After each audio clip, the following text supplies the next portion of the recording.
Alex Pereira is defending his middleweight championship in 2 weeks against Israel Adesanya. And this is the fourth time they're meeting. And I'm going to have a detailed prediction next week as we get closer to the fight. And I'm going to have a video on how Israel Adesanya can beat Alex Pereira. But in this video, we're going to talk about Pereira himself.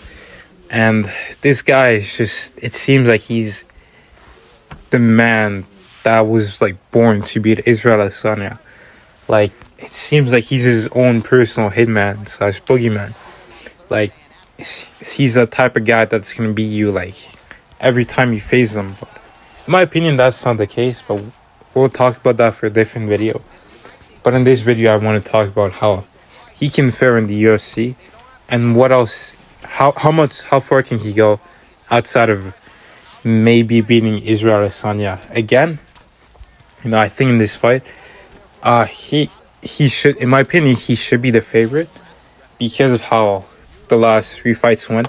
Even though he was losing, but then he was able to win through his power, and that's basically what he's been able to do. The last few times they fought, the first time they gave it to Israel Adesanya, but that's okay. I can see the argument for Pereira winning, but like I said, his thing is against Izzy, he always finds a way to manage to equal the skill level in terms of kickboxing down and bring it closer through his power. He's a very powerful guy, very big guy, and he pressures a lot. But against the other middleweights, for example, against Robert Whittaker, I'm showing you on screen, I think that'd be a very difficult matchup because obviously Whittaker, he can't get knocked out. First of all, the chance of him getting knocked out by Pereira versus Israel's, I think Whittaker's chances of being knocked out is much higher than Adesanya's because he's been knocked out several times in the past. He's been rocked a lot more than Adesanya has, and he's been relatively his shin has been one of his weak points, but that's if he can connect clean. And the thing about him is the only person that can't connect clean on him is Israel Adesanya, and the next best kickboxer that Whittaker would face would be Pereira, and Pereira will be able to touch him with his jab, with his hooks, I think, with his power punches. But that matchup becomes interesting because Whittaker can mix in the grappling. Now, if they fought, I don't think Whittaker would wrestle the full time.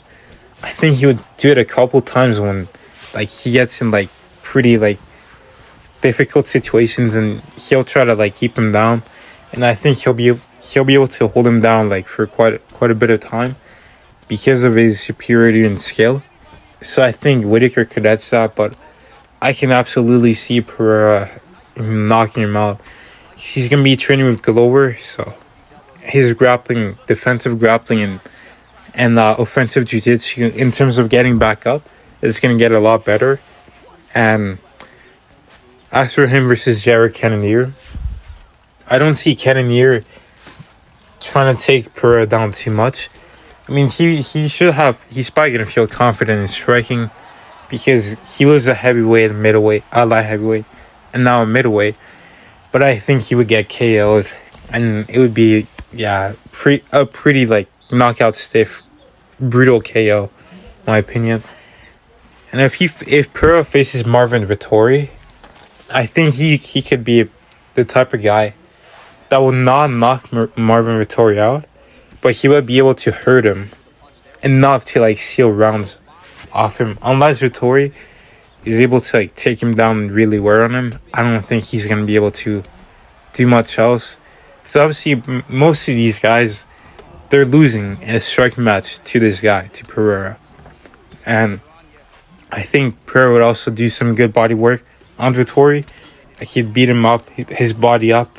Vittori's got a big head, so he's got a big target too. His body is actually pretty big too.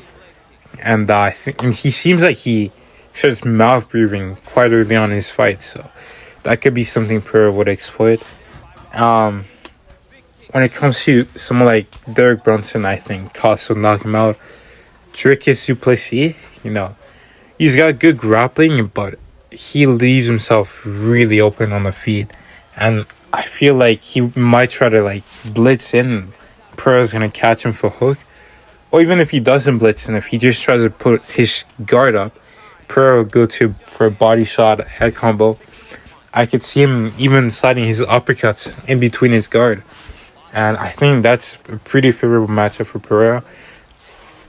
I don't think Du Plessis' grappling is that good, or he would guarantee beat him, maybe in Vittoria or Whitaker. And then we go to Paulo Costa. Paulo Costa, in my opinion, he's not gonna try to grapple too much. I think if he does, he's only gonna do it for 2 rounds, because I don't think that guy has good cardio at all. Pereira has significantly better cardio, in my opinion. I think Pereira would pretty easily knock him out.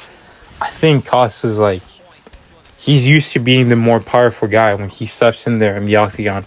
He against most of his opponents, except with Romero, he was quite matched, but Pereira would just beat him up with his jab, and I think he would just KO him with his left hook. I mean, if Israel Adesanya is dropping you like that, Pereira is going to kill you. But then we get to Sean Strickland, and I don't see that fight going too much differently, unless Sean Strickland actually has some fight IQ, tries to grapple. If he does, he has a good chance, but outside of that, Pereira should be a decent champion.